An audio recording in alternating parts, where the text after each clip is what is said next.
അപ്പൊ നമുക്കിന്ന് പുറത്തു വേണ്ടി റെഡി ആയാലോ? പുറത്തേക്ക് പോകാം.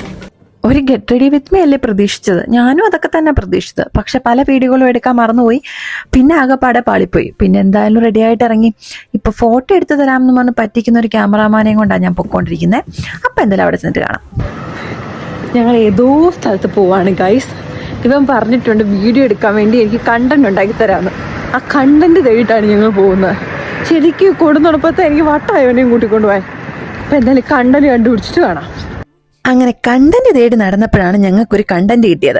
ഈ ബിൽഡിങ്ങിലേക്ക് കുറെ ആൾക്കാർ കയറി പോകുന്ന കണ്ടു. അവരവിടെ നിന്ന് ഫോട്ടോസും വീഡിയോസും ഒക്കെ എടുക്കുന്നു. അപ്പൊ ഞങ്ങൾ അവരോട് പോയി.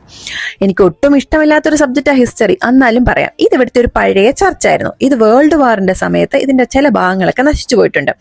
അന്നോട്ടെങ്ങാണ്ടാണ് തോന്നുന്നു, എന്നോട്ടാണെന്ന് എനിക്ക് അറിയത്തില്ല. ഇത് ഇവരൊരു നേവിയുടെ മെമ്മോറിയലായിട്ട് ഇപ്പൊ സൂക്ഷിക്കുന്നത്. ആക്ച്വലി ഇതിന്റെ വ്യൂവും അവിടുത്തെ അകത്തെ ഭാഗങ്ങളും ഒക്കെ കാണാൻ നല്ല ഭംഗിയാണ് കേട്ടോ. പക്ഷെ ഒരു പേടി ഉണ്ടാവും, ബാക്കി ഇടിഞ്ഞു വീഴുമെന്ന്. അപ്പൊ നമുക്ക് അടുത്ത ഡെസ്റ്റിനേഷൻ കണ്ടുപിടിക്കാം. ബൈ.